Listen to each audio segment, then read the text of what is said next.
স্বামী ছাড়া ডিভোর্সি নারী হলো পানিবিহীন মাছের মতো, যারা অন্যায়ভাবে স্ত্রীদের ডিভোর্স দেয় কিয়ামতে তাদের একটা হিসাব হবে। দেখবেন একজন স্ত্রীকে যখন কোনো স্বামী ছেড়ে দেয়, তালাক দিয়ে দেয় বা একদম সম্পর্ক ছিন্ন করে ফেলে, তখন ওই স্ত্রীটার অবস্থা এমন হয়, মেয়েটার অবস্থা এমন হয়, একটা মাছকে যদি আপনি পানির বাহিরে রাখেন, অর্থাৎ স্থলভাগে রাখেন, ওই মাছটা যেমন ছটফট ছটফট করে, মনে হয় অক্সিজেন পাচ্ছে না, এরকম অবস্থা থেকে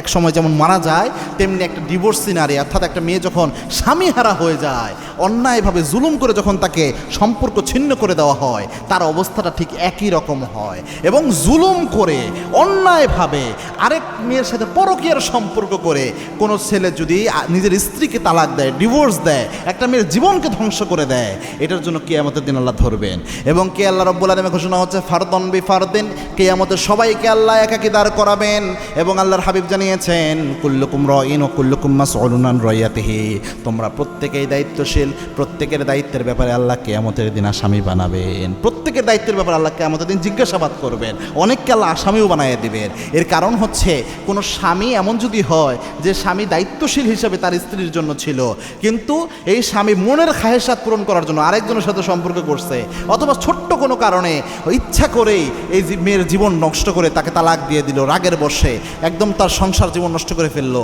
কিয়ামতের দিন আল্লাহ ধরবেন যে তালাকের মতো সুস্পষ্ট একটা বিধান, এত মারাত্মক একটা বিধানকে তুমি কেন মনের খাহেসাতের উপর প্রাধান্য দিলা, কেন তুমি মন মতো স্ত্রীকে তুমি এইভাবে তালাক দিয়ে তার জীবনটা নষ্ট করে দিলা। যদি অন্যায় হয়ে থাকে, জুলুম হয়ে থাকে স্ত্রীর উপর এটার মাধ্যমে, তাহলে অবশ্যই কিয়ামতে আল্লাহ আপনাকে আসামি বানাবে।